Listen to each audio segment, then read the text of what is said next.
que es un gobierno mentiroso que hizo ilusionar a millones de que podía haber un cambio favorable, de que iba a aplicar un brutal ajuste, pero que no le iba a tocar a la gente común, a los trabajadores, a los sectores populares, sino que esto de decir el desastre del gobierno anterior, que eso es cierto, ¿no es cierto? Porque el gobierno anterior fue un desastre. Ahora, decir que lo iba a pagar la casta política, son cosas que caen bien, porque hay un odio muy grande, digamos, los políticos tradicionales que nos vienen gobernando. Vos imaginate que la pobreza de cuando dejó el gobierno Cristina Kirchner en 2015 estaba en 30%, Macri la llevó al 38%, después Alberto y Cristina el 41%, ahora el 53% de Milei. Son desastre tras desastre, pero claro, hacer ilusionar, recuerdo con este tema, ¿no? Es decir, en el sentido de que decir la casta, la casta, la casta, o el tema de la dolarización, que yo me recuerdo en plena campaña, estando con pibas y pibes que creían que percibían me acuerdo de la cifra, 70.000 pesos de salario y que si ganaba Milei podían percibir directamente 70.000 dólares. Claro. Bueno, yo creo que se está manifestando esta mentira de un gobierno ultraderechista, que si vos ves, bueno, lo que pasa es que muchas de las nuevas generaciones o jóvenes, el gobierno recuerda como un gobierno el máximo de la historia, una cosa extraordinaria, el gobierno de Menem de los 90. Ahora, el gobierno de Menem de los 90 fue la destrucción total, miles y miles de desocupados, la deuda externa creció el doble, con el mismo discurso ahora que las empresas del Estado dan pérdida, hay que vender todo, se vendió todo, la deuda externa iba a bajar, creció el doble, o lo que pasó con el gobierno de Macri, ¿no es cierto? Y con todos los gobiernos, Sí. efectivamente. Entonces, bueno, estamos en una situación donde en buena hora, que grandes sectores populares se están dando cuenta de esto. Ese es el gran cambio que hay en el país, ¿no es cierto? Es decir, el gran cambio es que la mayoría, pasó a ser la mayoría ya, no absoluta, pero sí la mayoría, por primera vez después de que asumió el gobierno, de que identifica al gobierno como el responsable de los males, ¿no es cierto? Entonces, por eso ha tenido tantas marchas, tantas movilizaciones en el primer semestre. Lamentablemente la CGT está en una tregua con el gobierno, pero ahora toda la irrupción estudiantil, que recién hablando con nuestras compañeras de nuestra juventud izquierda socialista que están participando impulsando toda esta movida estudiantil, como diciendo, despertó el movimiento estudiantil y hace décadas que no se veía una lucha tan masiva, ¿no es cierto? Es decir, y fíjate vos que eso se dio Sí. antes del veto de Milei con la marcha del 2 de octubre y después del veto de Milei, que el gobierno creía que podía solucionar algo, apaciguar algo o creer de que se terminaba todo ahí, generó más de 100 ocupaciones pacíficas en un montón de facultades. Y bueno, ahora hay de verdad un plan de lucha que el lunes y martes de la semana que viene va a haber un paro de los docentes y no docencia universitaria, que son directamente masivos y están planificados un montón de movilizaciones y demás. Así que bueno, no, el gobierno digamos, complicado, porque efectivamente, lejos de lo que dice el gobierno, que el movimiento estudiantil lo llevan usados políticamente y demás, no, hay toda una comunidad educativa que defiende la universidad Claro. pública y es una barbaridad lo que está haciendo el gobierno de decir que no hay plata y tantas aberraciones, así como habla de una universidad pública, como habla de los jubilados y todos los desastres nacionales que está haciendo con su plan motosierra, ¿no? Claro. Juan Carlos, ¿y qué interpretación haces de esta reivindicación que hizo ayer Victoria Villarruel de Estela Martínez de Perón, que ahora sale la Carlos Menem con integrantes del menemismo y con integrantes de la Libertad Avanza? Esto que habla constantemente Milei bien de Menem, ¿qué significa esto? Bueno, es un gobierno ultraderechista. Mm.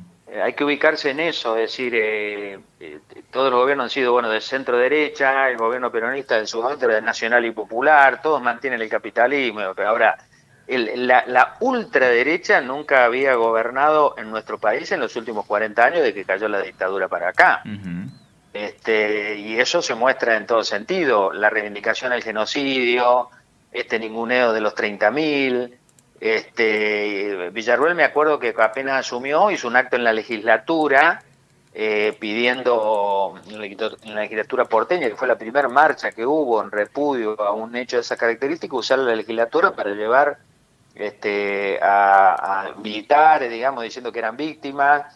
de una persecución política y demás, que había una memoria que era no completa, todo, es decir, en una lucha, digamos, de nuestro pueblo contra el genocidio y por juzgar y castigar a los genocidas de la última dictadura militar. En el caso de ir a reivindicar a María Estela Martínez de Perón, bueno, María Estela Martínez de Perón, el gobierno de la década del 70 del peronismo, fue la que cobijó la AAA. La AAA fue la antecesora de las bandas parapoliciales que adelantaban, o fue previo, digamos, a lo que después la dictadura terminó convirtiendo en genocidio. Sí. Nosotros como Partido Socialista de los Trabajadores del momento, tenemos compañeros asesinados por la AAA, los primeros asesinados por la AAA, y más de 100 compañeros detenidos desaparecidos en dictadura. Bueno, ha habido 30.000, y efectivamente que toda esta reivindicación que hacen desde los poderes del Estado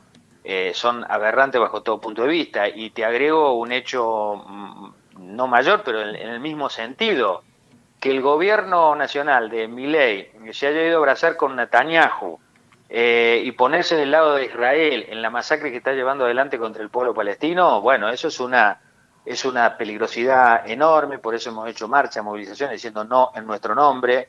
De manera que, bueno, estamos ante un gobierno efectivamente de ultraderecha, de un plan motosierra, y en buena hora de que haya una respuesta de lucha, de movilización, y que estamos acompañando, como por ejemplo fue la lucha de los trabajadores del Hospital Bonaparte, que con su lucha lograron evitar el cierre de ese hospital modelo tan importante, ¿no es cierto?, de salud mental y adicciones. Así que bueno, la lucha es importante. Lo que pasa es que las centrales sindicales, que estuvieron obligadas a convocar a dos paros generales en los primeros 5 meses que asumió este gobierno, están en una tregua, que si hoy la CGT llamara a un plan de lucha nacional, a un nuevo paro nacional para enfrentar, primero para que triunfen la comunidad educativa y las universidades, que la plata vaya a la universidad, no a la deuda externa, a perdonar el impuesto a los grandes capitalistas y al Fondo Monetario Internacional. Sí. Entonces, que bueno, tiene que haber un nuevo plan de lucha, un paro general, porque efectivamente se está demostrado que este gobierno no es invencible, que este gobierno se lo puede derrotar. Lo que pasa es que hace falta una lucha nacional unificada, y bueno, y desde el punto de vista del movimiento estudiantil, nuestro partido y demás, estamos reclamando que haya una tercera marcha federal educativa. Hay marchas que va a haber en distintas provincias las próximas semanas, pero bueno, con una tercera marcha federal educativa para que la plata aparezca ahora y no en el presupuesto 2025, que es un presupuesto desastroso, un presupuesto que achica los partidos de la educación pública, de la salud pública, ciencia y tecnología. Eso ya lo sabemos. Bien. Y en buena hora de que eso lo tenga claro ya gran parte del movimiento obrero, el movimiento estudiantil.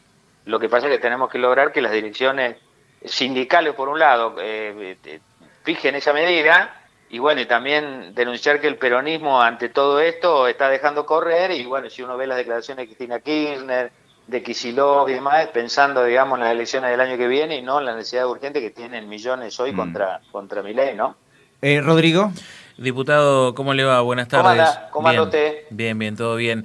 Le pregunto porque hace un ratito trascendió que Milei dijo que si se llega a reformar en el Congreso la ley de DNU, la va a vetar nuevamente. Digo, ¿esto condiciona de alguna manera a los legisladores? No sé, ¿se preguntan para qué está el Congreso en todo esto? Porque digo, si cada ley o cada modificación se veta, es como un círculo vicioso. Sí, es una barbaridad, porque muchas veces ahora el gobierno es un gobierno del veto, es un gobierno completo, por eso digo, un gobierno ultraderechista, un gobierno que las mínimas libertades democráticas que conculca. El otro día estuvo Patricia Bullrich en el Congreso, fue vestida de militar, de verde, y diciendo: nosotros vamos a poner plata. Creció, por ejemplo, el aumento del presupuesto para seguridad, que nosotros le decimos inseguridad, creció enormemente, mucho más que la partida de educación, ciencia y tecnología, de salud, por supuesto.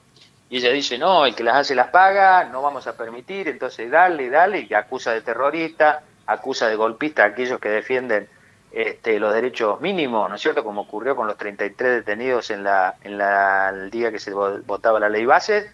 Los detuvieron bajo cargos de sedición y demás, y tuvieron que liberarlos a todos porque no había ninguna prueba. Fue una cacería del aparato represivo. Sí. Entonces el gobierno dice veto, es una barbaridad, es decir, en el sentido de un veto. Vos imagínate, si le permiten, inclusive las leyes, como que también venían de otros gobiernos, como en el caso del 2006, que se reglamentó esto, lo del veto. Entonces, una ley bajo el gobierno peronista kirchnerista, que se reglamentó todo cómo hacer con los DNU, y esa ley del gobierno peronista que viene de antes obliga a tener en ambas cámaras el 2/3% de los votos para revertir un DNU. Eso es una barbaridad. Vos imagínate, votás una ley a favor, la veta el presidente con características ya, ¿no? Es decir, plenipotenciaria, un presidente que te dice yo la veto. Las dos cámaras tienen que tener 2/3% de los votos, que eso es una barbaridad.